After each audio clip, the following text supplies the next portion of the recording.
Ah, déjà le temps des fêtes qui est à nos portes. 2025 qui s'apprête à se terminer, tel un coup de vent lors d'un hiver glacial. Et oui, bonjour, la communauté de coups critiques, c'est encore moi, Pépé. Et en fait, aujourd'hui, il s'agit d'une vidéo, capsule, petite élément improvisé sur le moment où je souhaitais revenir avec vous, faire une rétrospective 2025 concernant les éléments de la dernière année, alors que justement, 2025 a passé un coup de vent. Ça a été tellement rapide. J'ai eu le temps de faire une dissociation en janvier 2025 et de me réveiller en décembre 2025. Ça a été une année qui a passé tellement rapidement et qui, d'un point de vue, il y a des éléments qui ont été très positifs et d'un autre côté, certaines déceptions, je dois l'avouer. Et je souhaitais un peu revenir avec vous sur un peu un portrait général de ce qui s'est passé au courant de la dernière année. Mais vraiment, une rétrospective, oui, que je fais en mon nom, moi, Pierre-Philippe, et que je fais en partie aussi pour Coup Critique dans mes projets que j'ai menés à Coup Critique. Mais si d'autres membres de l'équipe décident d'un peu faire le même exercice, je les encourage à le faire si jamais l'occasion se présente, mais je ne fais pas on va dire l'espèce de rétrospective générale de la chaîne, vraiment plus de mes expériences personnelles au sein de la chaîne ainsi qu'à l'extérieur. Parce que ce bilan reflète mon parcours, les intérêts que j'ai développés, les contraintes que j'ai vécues sur mes projets personnels au sein de Coup Critique, mais aussi en marge de Coup Critique. Et je pense qu'un des premiers éléments qui est digne de mention, on commence le tout avec ce qu'on pourrait appeler une année marquée par l'animation et le dungeon crawling. 2025 a été une année, disons, fortement orientée autour de l'animation de parties pour des campagnes et aussi d'exploration de donjons. Quand même, j'avais comme début 2024, non plutôt mi-2024, je vais recommencer à me plonger un peu dans mes vieilles bottines OSR que j'aimais beaucoup. Et en 2025, eh bien, si vous suivez les parties sur la chaîne, j'ai animé Halls of the Blood King, qui se déroulait dans un château avec des vampires et tout ça. Et c'était une ambiance old school animée utilisant le système. En fait, je l'avais adapté pour Shadow Dark. Et par la suite, eh bien, ce fut Le Secret du Rocher Noir, une campagne qui s'est avérée, je dois l'avouer, beaucoup plus longue que prévu.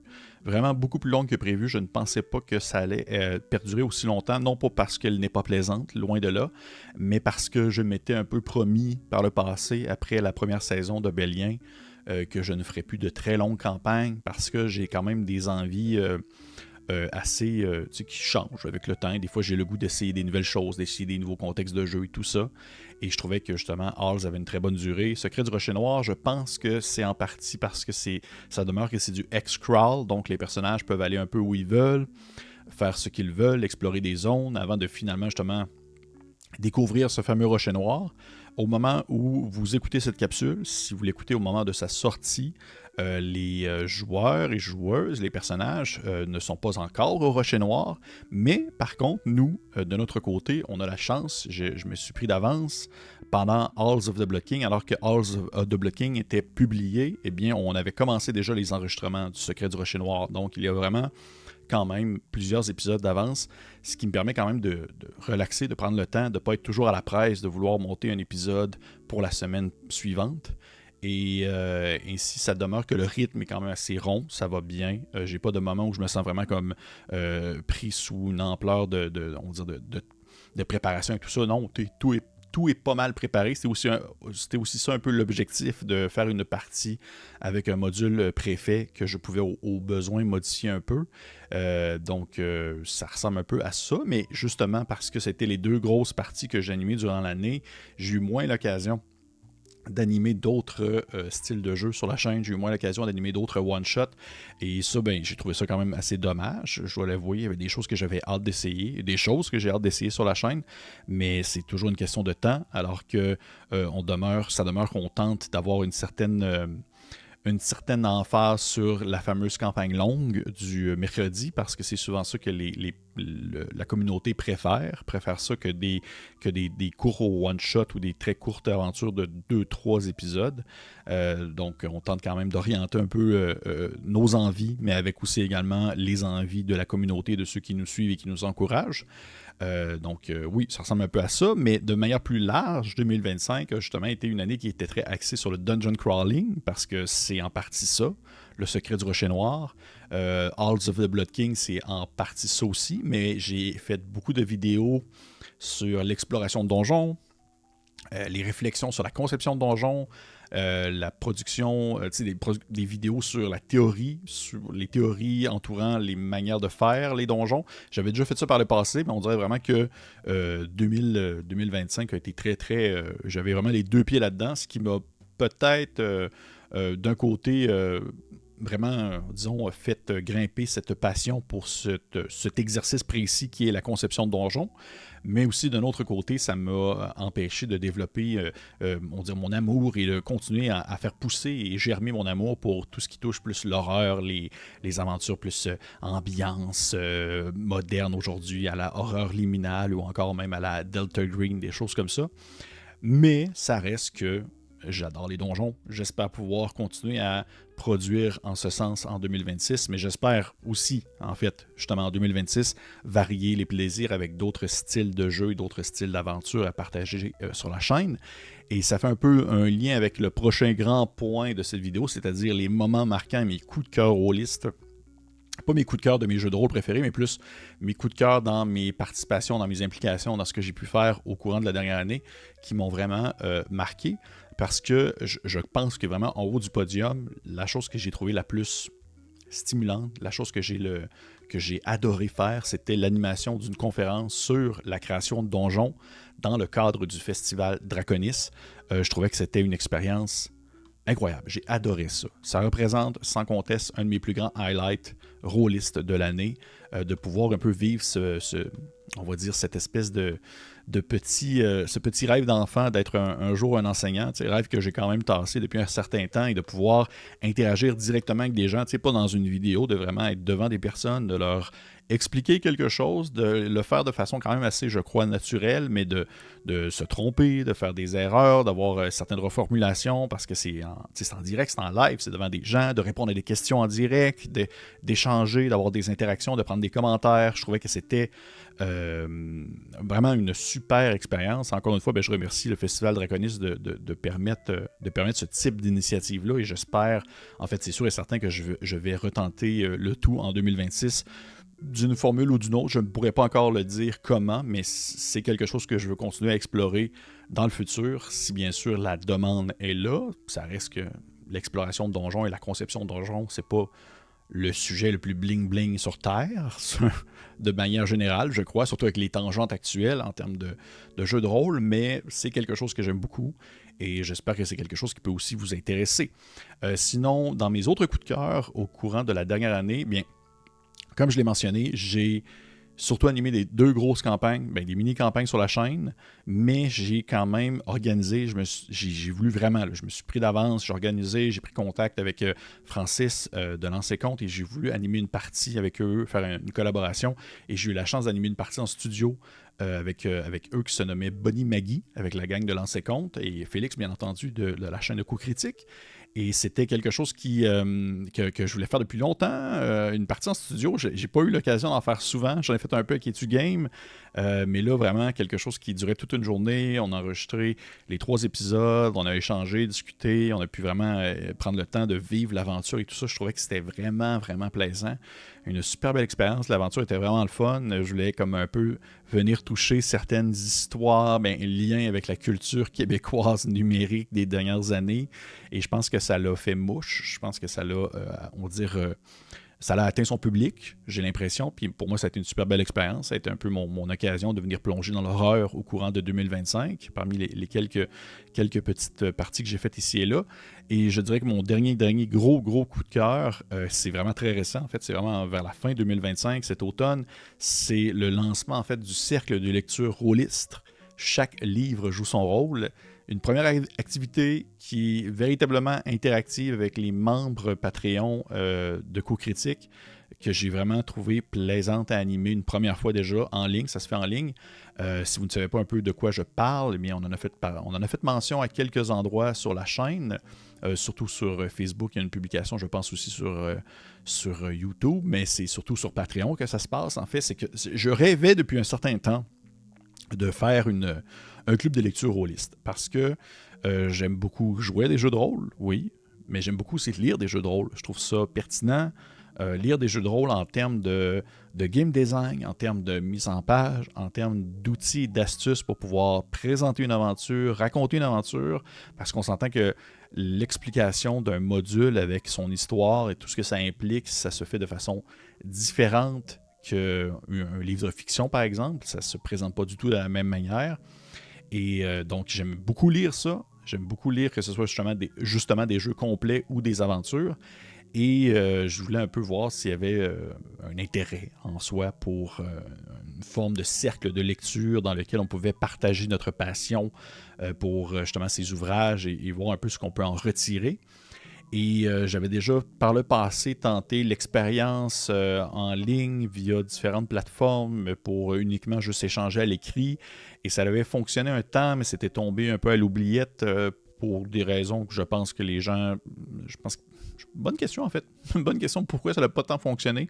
Peut-être que la formule n'était pas appropriée à ce moment-là. Les échanges n'étaient pas assez directs. Je pense que l'intérêt d'un club de lecture demeure aussi la discussion pas en différé, justement la discussion en direct avec les autres membres qui sont présents. Et j'ai voulu lancer ainsi cette initiative sur la chaîne pour les gens qui nous encouragent de façon monétaire sur le Patreon. Et ça a été une super belle expérience. J'ai adoré ça aussi. Un peu à la même façon que l'animation lors du Festival Draconis, c'était un genre d'activité, un type d'activité que je n'avais pas encore animé ou fait pour la chaîne. Et alors que je n'étais pas nécessairement celui qui parlait le plus dans le club de lecture, je prenais le rôle plus de l'animateur pour pouvoir gérer les discussions, gérer les sujets qui devaient être abordés lors de la première rencontre qu'on a fait, qui portait en fait sur la version française du jeu de rôle Cairn. Et j'ai trouvé ça tellement plaisant. J'ai trouvé ça tellement plaisant de voir les points de vue, de voir le respect aussi également entre les échanges, parce qu'on avait des profils qui étaient très différents, des personnes qui avaient aussi des expériences très différentes de jeux de rôle. Et ça a été vraiment stimulant de un peu voir justement les perspectives de tout le monde et de voir aussi le respect dans lequel les échanges se faisaient et les réflexions qui en découlaient suite à cette animation-là. Et même aussi en rétrospective, les commentaires que j'ai reçus sur qu'est-ce qui a fonctionné, qu'est-ce qui serait à modifier pour la prochaine fois. Et pour moi, ça, c'est aussi un de mes très gros highlights. J'ai trouvé ça vraiment valorisant, en fait. Je trouvais ça valorisant. Je trouvais que c'était aussi très pertinent, direct, en échange direct avec des membres de la communauté, des membres Patreon. C'est la première fois que je faisais ça. Et là, on me prépare déjà en préparatif, au moment où cette vidéo-là sort de façon publique. La deuxième rencontre n'a pas lieu encore, mais elle est prévue à l'horaire pour janvier. Si jamais ça vous intéresse, bien entendu, c'est sur le Patreon. Ça a été lancé. Il y a eu un vote qui a été fait entre 3 ouvrages pour pouvoir voir un peu qu'est-ce qui pourrait être pertinent à aborder lors de la prochaine session. Et également aussi, je veux le mentionner, je trouve ça important de le mentionner, il y a quand même beaucoup de gens sur Patreon qui nous encouragent, qui ne sont pas du Québec, qui sont d'ailleurs, qui vivent sous un autre fuseau horaire, faisant en sorte que ça peut peut-être être parfois difficile de rejoindre certaines activités comme ça qui sont, qui respectent un certain horaire plus à l'heure du Québec. Souvent, c'est le soir et là, il est très tard ici en France. Donc, je vais tenter début 2026, pas en janvier, parce que celle-ci, la date et l'heure est déjà prévue. Mais je vais voir si ça l'intéresse les membres Patreon qui sont de l'autre côté de l'Atlantique, si ça peut les intéresser que je fasse une rencontre. Mais là, je ferai peut-être plus un dimanche de jour, peut-être même le matin, une espèce de brunch pour les Québécois, mais ainsi, ça serait en après-midi ou fin d'après-midi pour les personnes de l'autre côté de l'océan, ce qui pourrait leur permettre de participer ainsi à à cette rencontre avec les Patreons, avec les autres membres Patreon qui sont du Québec ou d'ailleurs. Donc c'est à voir, c'est à explorer. On essaie de voir un peu comment est-ce que je pourrais jongler avec le tout. Ça reste que ça prend beaucoup de temps à préparer, ça prend beaucoup de temps à animer, la mise en page et tout ça. Et ça, encore une fois, ça me permet de faire une espèce de petite courbe à mon prochain sujet au-delà de mes coups de cœur, étant celle de la réalité de production et de la charge de travail. Et bon, ça c'est un gros sujet et je vais essayer d'être le plus clair possible parce que mon but n'est pas de laisser des sous-entendus loin de là, vraiment, vraiment pas. Je veux pas qu'il y ait d'inquiétude ni rien à ce propos, mais on s'entend que Coup Critique, c'est beaucoup de travail. C'est beaucoup de travail et pour différentes raisons, que ce soit des raisons de santé, des contraintes professionnelles ou personnelles. Vous avez probablement remarqué que c'est surtout moi qu'on voit en vidéo depuis les derniers mois, même en bonne partie, peut-être une partie de la dernière année même, sur la chaîne, parce que mon horaire et ma situation professionnelle me le permet. Dans le sens que j'ai un horaire qui me fait travailler à la maison. Je suis en télétravail dans un domaine qui est en ligne, qui me fait faire peu d'interactions avec les autres. Les gens pourraient croire que je suis un TI ou que je travaille comme en intégration, en programmation, mais c'est loin d'être le cas. Je suis vraiment pas... en fait, j'ai une formation qui est très, très base là-dessus, sur tout ce qui touche la programmation et l'intégration web. Là, je suis capable de faire quelques petites choses, mais c'est vraiment pas orienté là-dessus. C'est autre chose que je fais dans la vie.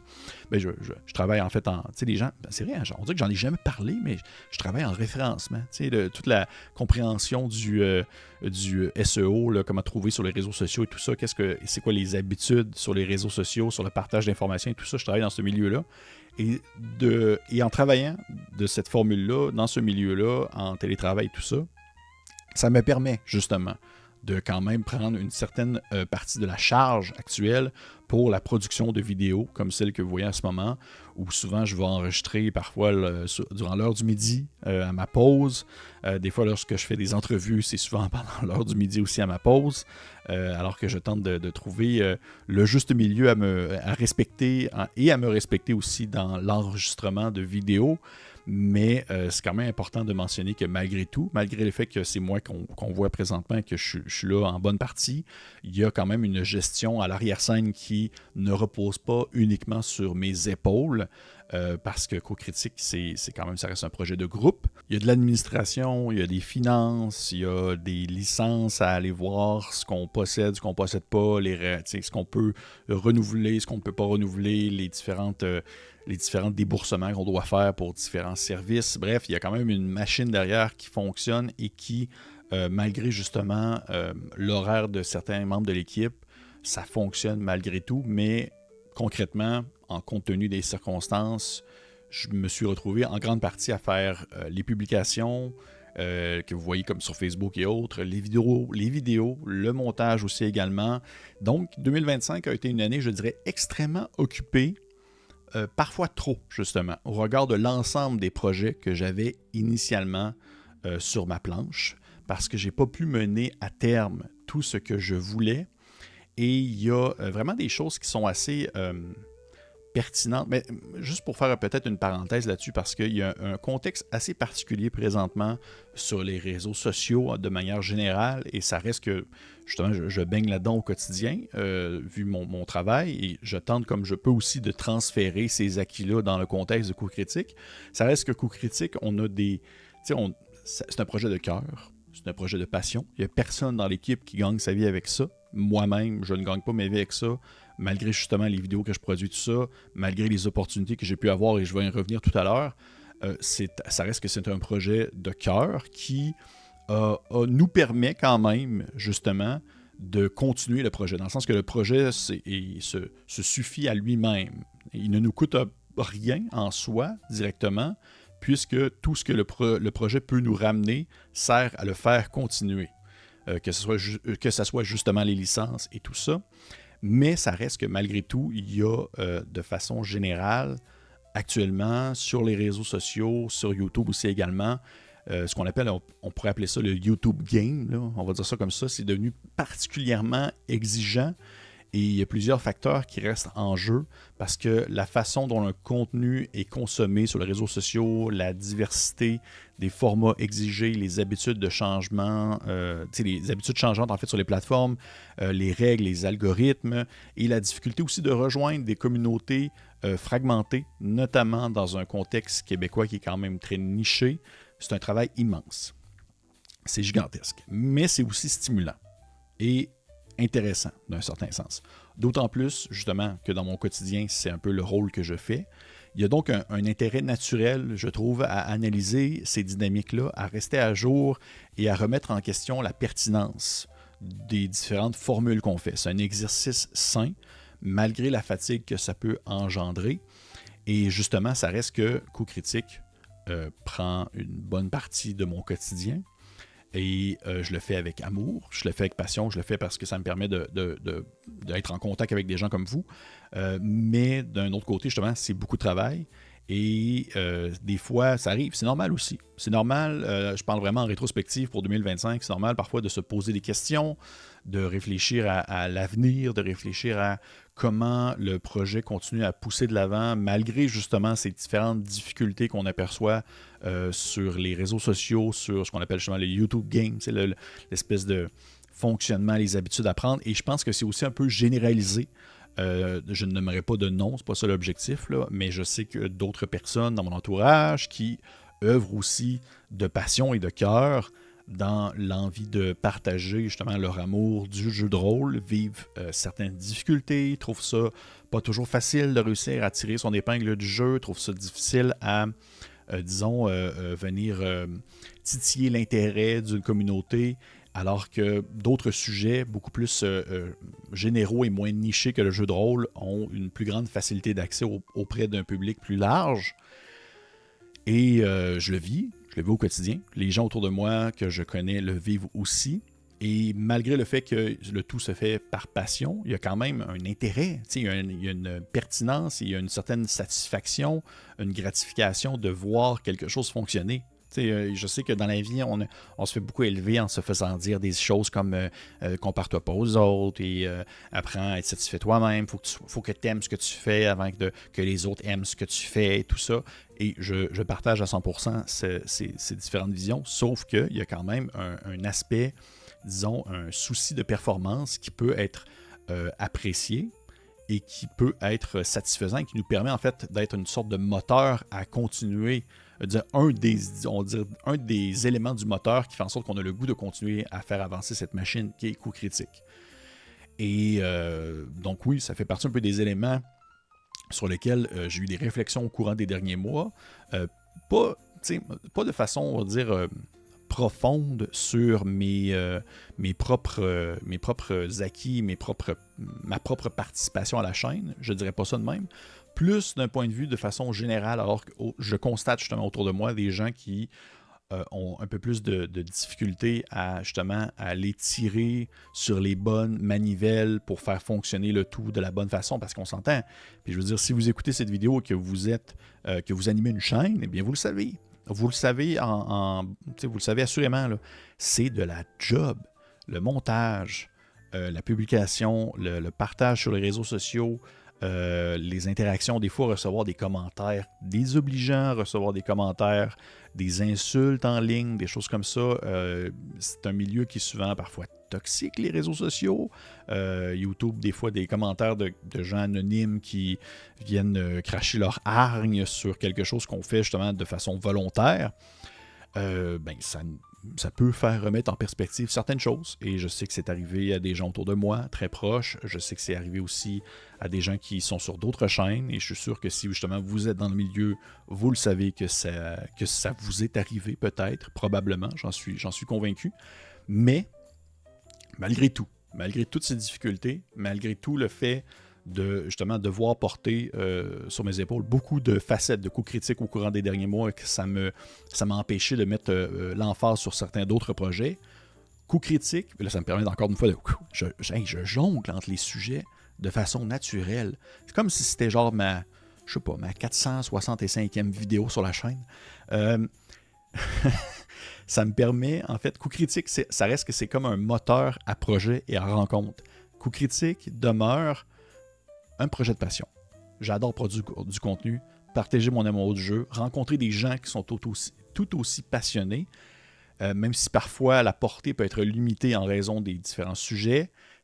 Coup Critique permet malgré tout de garder des portes ouvertes, de favoriser des opportunités de collaboration et de trouver un juste milieu entre la création de contenu, comme le contenu que vous écoutez présentement, et les projets connexes. Parce que les projets connexes, eh bien, il y en a. Il y en a vraiment beaucoup. Et c'est ce qui rend un peu le tout très... 2025 a été très stimulant à ce niveau-là parce que en 2025, reste que les efforts que j'ai investis dans Coup Critique et que j'investis encore m'a permis d'avoir un contrat pour écrire une aventure pour la version française de Shadow Dark, d'avoir un contrat pour écrire une aventure pour la version française de Pirate Borg, d'être approché pour la gestion de mécaniques de jeu dans un projet auprès d'une maison d'édition qui se nomme les éditions Dérivantes, et possiblement d'autres projets, collaborations que je ne vais pas trop dire à voix haute pour l'instant parce que ça reste que rien n'est trop confirmé, que ça doit être un peu signé pour que ce soit officialisé. Donc, sans Coup Critique, ces opportunités-là n'auraient jamais vu le jour. Et c'est vraiment... En plus, c'est en 2025 que j'ai vécu mes premières ouvertures concrètes dans la francophonie pour les contrats. Parce que avant ça, j'ai eu quelques opportunités, j'ai eu quelques petits projets ici et là, mais c'était dans le monde anglophone qui n'est pas nécessairement plus facile à atteindre, mais qui est peut-être plus facile on va dire peut-être à partager. Ça reste que c'est un très grand public, il y a énormément de projets, énormément de possibilités. Le milieu francophone est un peu plus niché, ça demeure que c'est ça. C'est la réalité du quotidien. Mais sans Coup Critique, je n'aurais jamais pu avoir ces chances-là. Donc, ça reste que pour moi, c'est pertinent d'un point de vue passionnel, mais d'un point de vue aussi professionnel, malgré tout. Malgré le fait que je ne gagne pas ma vie avec ça, j'ai des opportunités professionnelles qui me permet de faire mon petit bout de chemin ici et là dans cette belle vie de rôliste que je vis en ce moment qui me satisfait amplement.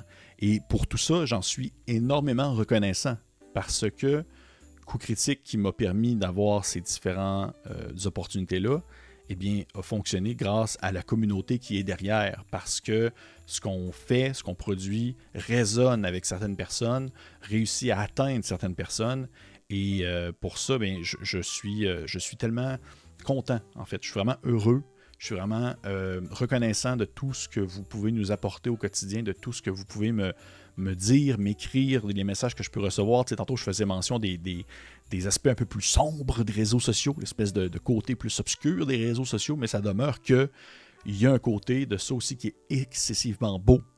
Des gens qui viennent me partager leur partie, des gens qui viennent me poser des questions en ligne. Puis je suis toujours ouvert. Là. Je sais, des fois, ça me prend du temps à répondre parce que je suis bordélique à ce niveau-là. Des fois, comme le temps que quelqu'un m'écrive sur Messenger, par exemple, je peux avoir reçu peut-être 5-6 autres messages et ce dernier-là, ben, il est comme dans une pile, puis je ne le vois pas passer et je n'ai pas le réflexe non plus d'aller voir immédiatement. Donc, ça peut prendre du temps, mais je suis toujours très heureux de recevoir des messages, de recevoir des commentaires, de pouvoir échanger avec des gens qui me partagent leur passion, qui me remercient dans le fond de certaines vidéos, puis des choses que pour moi, ça semble être tout naturel et que je pensais pas que ça pouvait avoir un impact à ce point-là. Et pour ça, c'est un peu la beauté aussi de tout ce projet-là et des réseaux sociaux de manière générale. Ça m'apporte ça Coup Critique.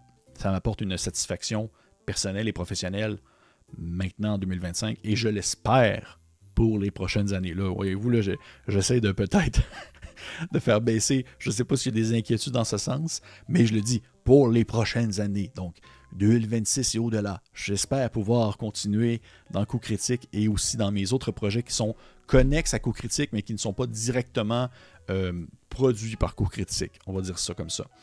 Et en ce sens, voyez-vous là, tout, c'est comme des blocs Lego qui se connectent là. Je fais une autre transition parlant de ces fameux projets en cours de production à l'heure actuelle, j'ai déjà fait une vidéo sur... j'avais déjà fait une vidéo sur le sujet il y a un certain temps, sur les vidéos en cours. Pas les vidéos en cours, mais plutôt les projets en cours pour la chaîne, ou hors de la chaîne. Je peux mentionner déjà, pour vrai, 2026. Pour 2026, j'espère avoir mené à terme Horreur Liminale. Ça, voyez-vous, c'est un peu...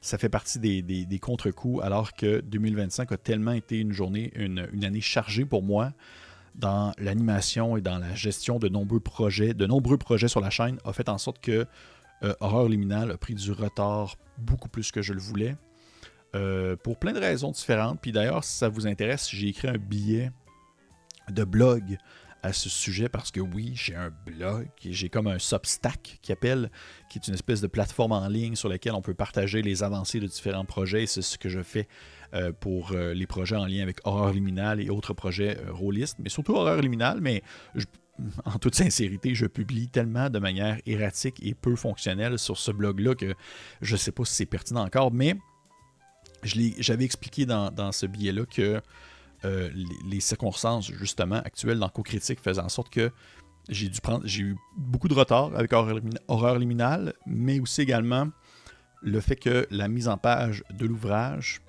actuel, sous sa forme actuelle, faisait en sorte que la version imprimée n'était vraiment pas conforme à plein de règles non écrites ou écrites en lien avec la publication et l'impression d'ouvrages, faisant en sorte que je devais quand même reprendre en bonne partie l'ensemble de la mise en page de l'ouvrage. Et actuellement, c'est ce que je fais actuellement, je transfère le tout dans un fichier 100% conforme sur Affinity, d'ailleurs, que je vous encourage à aller voir si jamais vous êtes intéressé à la mise en page d'ouvrages de jeux de rôle et l'écriture en prévision d'une publication. Affinity, qui est une application gratuite maintenant. Donc, et ça, c'est un travail, je dirais, un travail de moine, un travail titanesque où je dois transférer le tout du document original, qui est un ramassis de plein de mélanges, de plein d'affaires, à un document Affinity qui va, uniformiser le tout et me permettre d'en faire une impression qui va fonctionner selon les différentes méthodes d'impression qui existent. Et là, je ne vais pas rentrer là-dedans, c'est un gros sujet, c'est un tout autre sujet sur les différentes façons de faire. Et bien entendu aussi dans l'optique où je souhaite encore et toujours rendre le jeu le plus accessible possible pour les gens qui habitent au Québec, autant pour les gens qui habitent en France. Et là, je vous le dis, si ça ne fonctionne pas, si je ne réussis pas à trouver le juste milieu, je vais aller avec la formule, le plan B qui est selon moi un peu moins...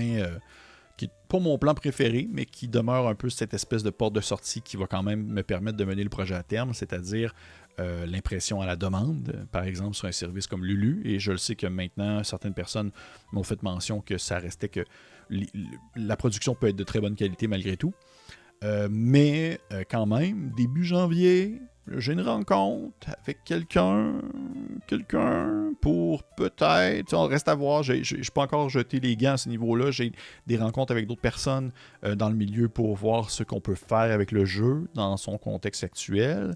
Je suis toujours en contact aussi avec Nick de Goblin Archives qui s'occupe de la version anglaise. Donc ça fait ses petits. On est encore là-dedans. Ça reste que c'est dans ça a des projets actuels et on va dire que c'est mon gros projet actuel de production au-delà des vidéos et tout ça. Là. Horreur Liminale, c'est vraiment ce qui est le plus central, mais il y en a un autre aussi.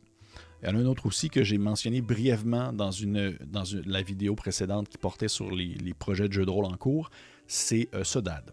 Sodad, qui est justement l'opportunité que j'ai eue avec les éditions dérivantes de Enzo Cavalier, où je suis en fait engagé pour concevoir une procédure d'exploration de donjons, en quelque sorte. Je ne vais pas trop en dire parce que je vais éventuellement revenir sur le sujet dans une autre vidéo. Mais Sodad, Enzo m'avait approché pour ça et on a eu plusieurs rencontres le dimanche matin très tôt. J'avais mon café dans les mains parce que lui, justement, il est de l'autre côté de l'océan. Et avec lui, ben, on est en train de concevoir un procédé d'exploration qui est vraiment thématique avec le jeu, en thème avec le jeu et qui concorde aussi avec les idées que véhicule le jeu et les mécaniques qui sont spécifiques au jeu de Sodad. Et ça, je vous avoue que c'est vraiment très pertinent et ça fait un peu aussi écho à toute cette belle passion que j'ai développée en 2025 et même un peu avant cela, en lien avec le dungeon crawling et tout ce que ça pouvait impliquer. Donc, Sodad et Horreur Liminale, je dirais que c'est les deux gros projets que je mène, en fait, dans lesquels soit je participe ou que je mène présentement. Il y a d'autres petits projets ou des projets qui sont très embryonnaires, qui ne sont pas encore poussés à leur plein potentiel, mais mon objectif, c'est justement de ne pas trop m'ensevelir sous ces 10 projets-là, parce que je dois encore, je ne veux pas jongler avec l'amour que j'ai pour la chaîne de Coups Critiques, ce que je produis pour Coups Critiques et ce que je vais produire pour les prochaines années, pour être sûr encore que ce soit clair, là. Parce que des fois, les gens, ils comprennent plein de sous-entendus dans ce qu'on dit et ça peut vraiment faire un effet boule de neige qu'on ne pensait pas et qu'on ne souhaitait pas, avec des sous-entendus ou des impressions ou des gens qui vont dire « Oh, mais je vois de la tristesse dans ses yeux, je ne pense pas qu'il est présentement heureux dans ce projet. » Inquiétez-vous pas. Oui, je suis heureux.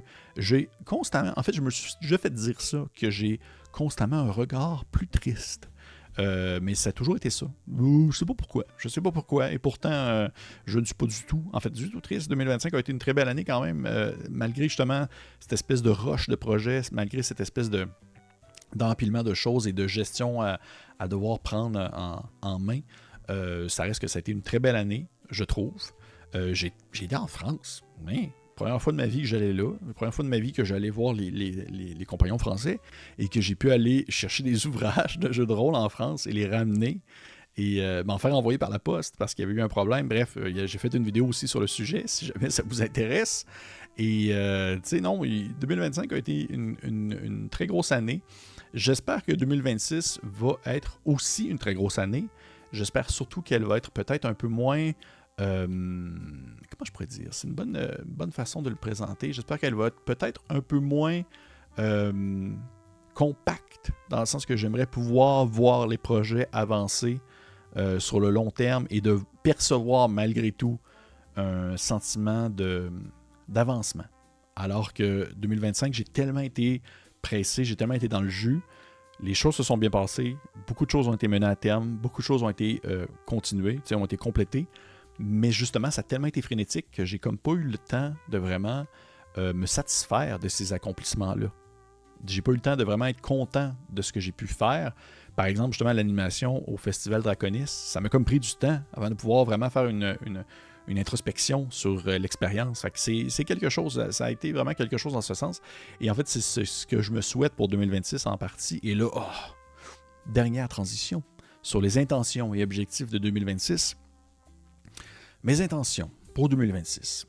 J'aimerais... il y a des choses assez pertinentes. Je vais consolider mes acquis, dans le sens que j'aimerais pouvoir continuer à explorer et approfondir des sujets que j'aime beaucoup, que ce soit justement l'exploration de donjons, la théorie sur les donjons, le dungeon crawling de façon générale, mais aussi justement l'horreur. J'aimerais pouvoir revenir un peu plus à l'horreur, de continuer à explorer, on va dire, les différentes mécaniques en ce sens, mais aussi, on va dire, faire fonctionner l'attribut, faire fonctionner mes neurones pour la création d'horreur, pour Horreur Liminale, pour la chaîne de Coups Critiques et autres. Ça fait partie des choses que j'aimerais pouvoir pousser de l'avant. J'aimerais beaucoup aussi, pour 2026, multiplier les collaborations. Lancer compte, ça a été vraiment plaisant, ça a été une belle expérience, j'ai beaucoup aimé ça. Multiplier les collaborations avec justement des gens d'ici, du Québec, comme des gens aussi en France. Bien sûr, si l'horaire me le permet, et ça c'est un autre point d'ailleurs, peut-être une parenthèse à ce sujet, ça reste que on est vraiment... La vie d'adulte, c'est quelque chose d'assez assez frénétique, on se le cachera pas. Et parfois, j'aurais le goût de dire oui. Et ça, je dois apprendre un peu à dire non à des choses. J'aurais le goût de dire oui à des projets, j'aurais le goût de dire oui à des initiatives, mais je dois apprendre à dire non, parce que sinon j'en prends trop, justement. Et si je dis non, ce n'est pas parce que le projet ne m'intéresse pas, c'est vraiment parce que je ne peux pas me le permettre présentement. Ça serait pas quelque chose de mature pour ma sécurité mentale. Ça ne serait pas quelque chose de, on va dire, de vraiment pertinent pour ma santé mentale de vouloir prendre plus de projets malgré l'affection, malgré l'intérêt que je peux avoir pour le dit projet. Et vous pouvez être sûr que si vous m'invitez à des choses ou si vous me lancez la perche sur certaines choses et que je refuse de façon très polie, je vais malgré tout vous encourager de loin, de la manière la plus appropriée qu'elle soit, de la manière que je vais pouvoir le faire, et je vais vraiment être très content de constater l'évolution de votre projet à vous. Donc ça, au moins, je voulais le dire, mais j'espère pouvoir multiplier les collaborations, peut-être à plus petite échelle ou du moins plus courte, parce que j'aime ça jaser avec des gens, j'aime ça jaser avec des personnes du milieu, j'aime ça voir on va dire les points de vue, les façons de faire et tout ça. Et j'aimerais ça aussi, en fait, c'est quelque chose que j'ai vraiment beaucoup réfléchi les derniers mois, alors que justement, on voit certaines initiatives qui fonctionnent très bien, qui ont vraiment vraiment une très belle envolée. Je prends par exemple justement Lancer Compte avec Francis et sa gang, si jamais vous suivez ça. Ils ont vraiment débuté quelque chose et ça l'a vraiment explosé, ça a vraiment pris une ampleur assez incroyable. Parce que selon moi, la plus belle réussite dans le projet de Lancer Compte, c'est qu'ils ont été capables d'aller chercher des gens, d'aller atteindre des personnes qui ne connaissaient pas du tout le jeu de rôle et qui ont développé une envie de l'essayer. Et ça, je trouve ça en fait incroyable. Et c'est un peu un élément que je trouve que j'ai peut-être pas nécessairement perdu au fil des années, mais on ne se le cachera pas, à force d'être les deux pieds là-dedans, à force d'avoir le nez comme collé dans le monde du jeu de rôle et dans les théories et dans les vidéos et tout ça, puis les trucs très nichés en lien avec le dungeon crawling, j'ai un peu l'impression que je me suis éloigné de, on va dire, de cet objectif que je désirais avant tout, c'est-à-dire de démocratiser le jeu de rôle. Et j'ai l'impression que c'est un élément sur lequel je devrais peut-être mettre un peu plus l'emphase pour 2026, revenir à l'essentiel, alors qu'il y a des bases qui, je crois, mériteraient quand même d'être explorées, des bases que j'ai peut-être abordées dans certaines vidéos il y a de cela un certain temps, mais justement avec le temps, j'ai des acquis, je trouve que je suis plus à l'aise pour présenter, expliquer des choses, et ça mériterait peut-être justement de revenir à des vidéos, ou du moins certains sujets qui sont un peu plus, on va dire, pertinents, ou du moins atteignables pour des personnes qui débutent dans le jeu de rôle.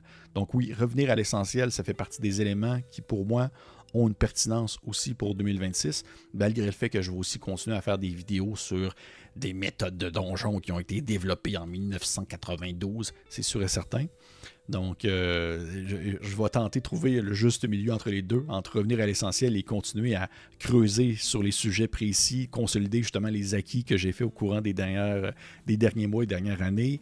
Je l'ai mentionné, multiplier les collaborations, mais aussi également renforcer les liens avec les gens qui nous encouragent, parce que, j'en ai fait mention tout à l'heure avec le projet du club de lecture rôliste, j'ai l'impression que ça m'a comme fait ouvrir une perspective que j'avais jamais vue encore et que j'avais pas encore explorée et vécue, mais selon moi, c'est une des plus belles façons de les remercier plus directement du soutien en fait qu'on reçoit au quotidien à chaque mois.